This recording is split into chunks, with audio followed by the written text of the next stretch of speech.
Jeremy Koling posted this. I believe this is on Facebook. I saw it on Reddit. It was just on Reddit when I went on this morning. He posted Joel Freeman shooting 14 down today, coming from 4 back to win by 9 on that course on wet tees and slick conditions is one of the most impressive final rounds I've ever watched. Congrats, dude. Way to win your first tour event. Pivoting into the controversy and potentially offering a solution. His round was rated 1077. I hate that numerals are already capitalized because I want to make it understood that I am shouting at loud how ridiculously low that rating is. He beat the next best score by 8. And they put in parentheses shouting numbers. And on top of that, he annihilated the course record by 6. His round will never receive the historical recognition it deserves because we used a flawed rating system on high SSA courses. I know Chuck Kennedy knows this, and although he may never admit it, it really should change. My submission to the powers that be is that we restructure the fixed incremental point system by implementing a top-heavy curve. For example, let's say player A shoots a really hot 12 under. He's leading the tournament by 2 until the final card comes in and player B scorches a 13 under. Somewhere else in the field is player C who shoots a +1 and player D shoots a +2. I think it's fair to say that one stroke that B bested A by was more impressive than the way player C beat player D. A curved rating system would reflect this, especially when players dominate the field by 8. Also, we should finally see some decent ratings on high SSA courses, which are the hardest courses to rate high on.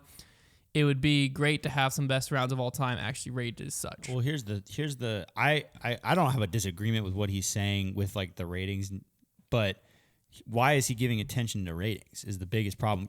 By making this post, you're giving power to the rating system that I feel like this year people really haven't cared about. And the reason people are going to remember his round is because if we ever go back to the course, we're going to talk about Joel Freeman's course record. Doesn't matter what the round rated. Like Paul just won Worlds. Does anybody care what his rounds rated? Has anybody talked about what his rounds rated? No. Well, reason I want to bring this up is I think this is, list item 78 on why we just need to get the heck rid of ratings. Yeah. Once you reach 1,000 rated, your ratings just go to 1,000 plus rated. If you want to have round ratings as like another stat, again, they're pointless because like a round rating really only tells you within that event. Like Jeremy Coling's saying, is his round was rated 1077. Someone else posted on Reddit that some random tournament at a different place, someone shot a 1079 rated round.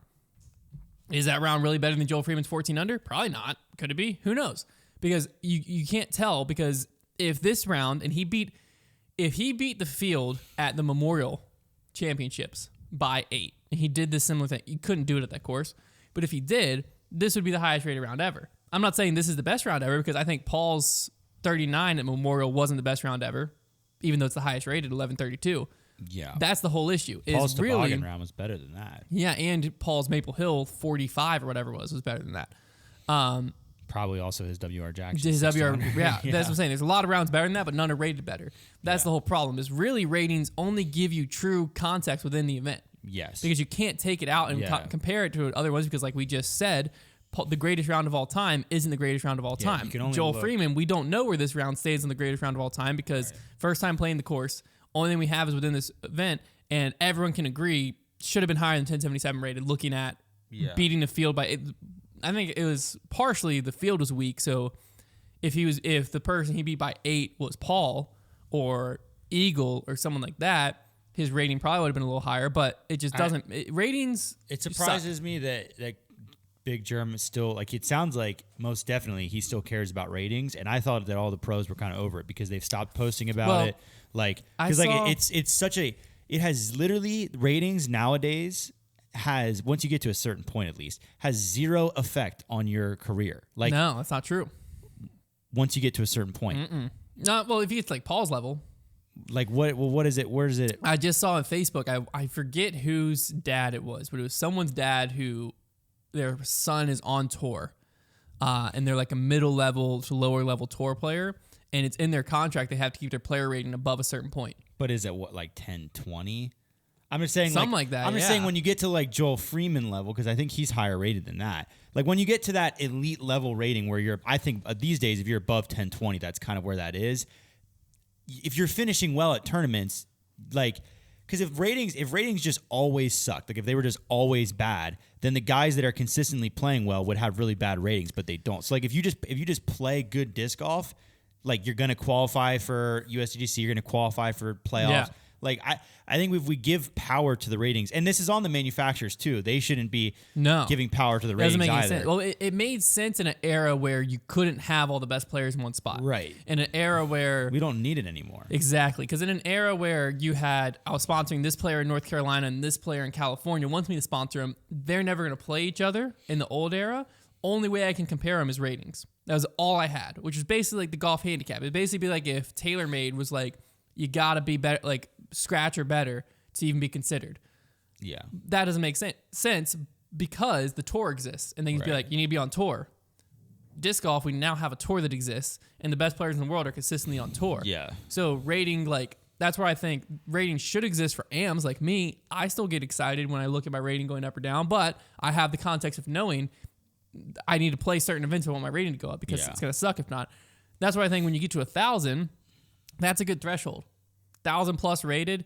There's guys on tour that are right at 1,000 rated. Scott Stokely, I think, is 1,004 rated. So, like, that's a good threshold to know you aren't going to get to 1,000 rated, period, no matter what ratings look like, and be a bad disc golfer. Right. Period. That's not going to happen. You might go out, play one tournament, get 1,000 rated, and not be a real rating. But you're good. But you're still good enough to shoot 1,000 rated round.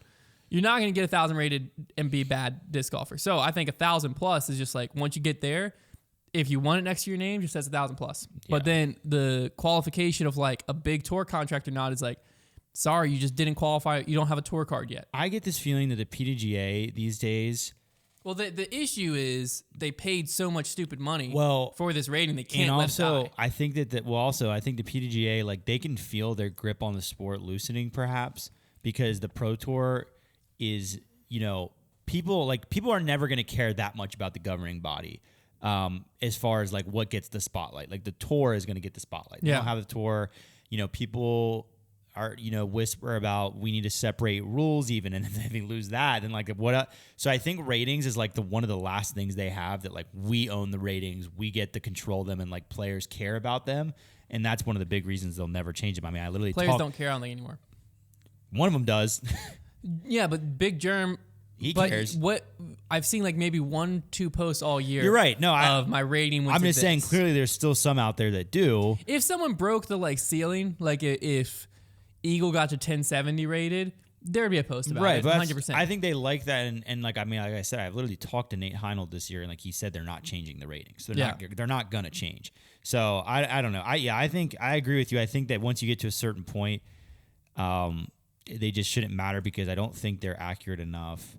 I think once you're on the tour, like we shouldn't be like, if I'm a manufacturer and I'm sponsoring touring players, I'm not looking at ratings. I'm looking at their average finishing place. Well, because also what's confusing nowadays is we talked about ratings inflation previously. Brody made a good point on debate night the other night. With the tour getting so much better, ratings are actually going down on tour. Yeah. Because they've trimmed the fat so much. The rando 9, the top players needed the 920 rated player to come shoot 30 over par. Right. That doesn't happen as much on tour now.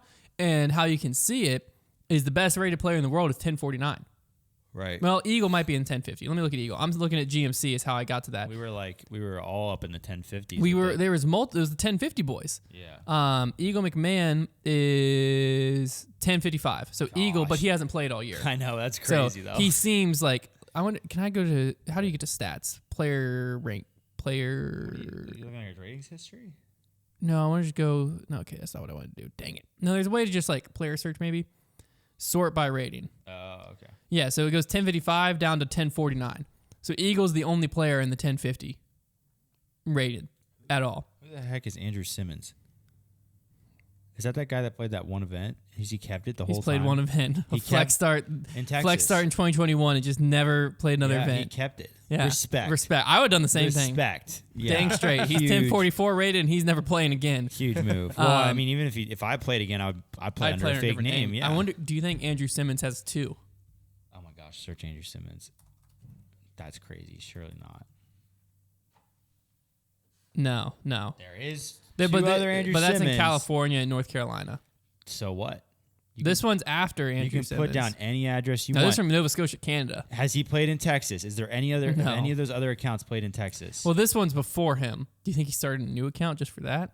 This one has played in 2022, but no, he's in North Carolina. So just Andrew Simmons did not do what we would have done. He might be playing under a fake name. That's true. Maybe he's Should Drew I search Simmons. Search Drew Simmons. Oh, We're going to get him red-handed. no. Oh, that would have been crazy. That would have been wild. But yeah, so the ratings, like, that's another thing, is do we really think that players in today's field are worse than they were a few years ago? No, they're a lot better. But since Ricky and Paul aren't consistently winning, their rating isn't as high. Yeah. No, I think Even though they're technically, I would argue, probably better players, the field just gotten so much better. Yeah. And so, like a few years back, you put Gannon Burr of this year into a 2019 field, he's 1050 rated. Easily. And now he just broke 1040. Yeah. So that's where ratings just... It's a much slower climb. The more you look at ratings, the less you like them. That's just how it is. And Jeremy Koling, I thought, he did make a good point, at least, like, if we are keeping the ratings, if we want to change them, whatever, it is true to get from 12 to 13 under is a lot harder than to get from 2 over to 1 over. Now, why do you say that? In the grand scheme of things. Why do you say that? Because they both involve a birdie. One's more impressive of a round. But that's not what you said. You said getting from 12 to 13 and getting from +2 to +1. You have to do the same thing, make a birdie on a certain hole. But in the grand scope of the round, it's a lot harder to get from 12 under to 13 under at a course. Because that means you got 13 birdies versus you need 1 birdie. Right, but what is he saying? He's saying that exactly the higher, exactly what I just said. A player so he's saying basically. Under, so he's saying basically, as you shoot further under par, it should do this. Yes, the amount of between ratings points should increase, so that the lower you get below par, the better. That makes sense to me. Because essentially, like, for example, let's just do this. Hole 18 could be the easiest birdie on the course. Yeah. In the world, right? You go into it at 2 over and you get to 1 over. I go into it at 12 under and get to 13 under. Yes, that one stroke was just as easy for us to accomplish. But I shot so much of a better round. Yeah. I mean, I agree, like, the further under par you get, it does, like, it gets harder and harder and harder, because, like, I might have strung 12 birdies in a row and I have to get 18. Yeah. If you're on a 12 birdie streak and you need that last one, that's way harder than I'm 2 over par, my round sucks. It makes sense. This is just why, though, like, it's so... It shouldn't matter. Golf is so hard to quantify like this, to, like, put down to one number. Like, I mean, this is why, like, chess, for example, like, they use, like, an ELO system. That's why you just did the ELO right, thing. Which, like, makes more sense to me than, like, this, just, like, trying to come up with this magical number. Yeah, because ELO, like, we could just go with a dominance index.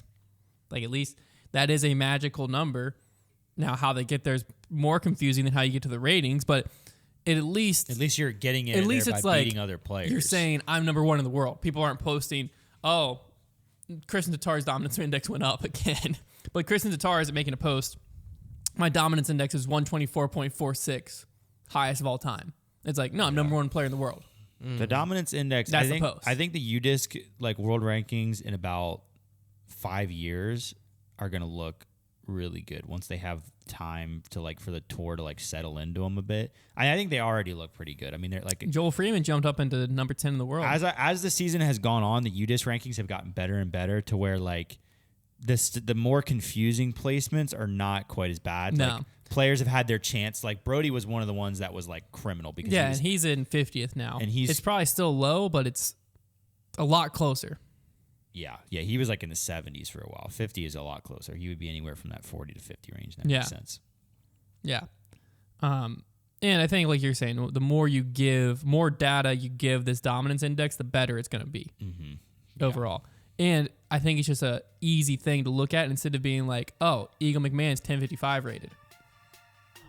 Instead, it's like, oh, Ricky Wysocki's the number 1 player in the world.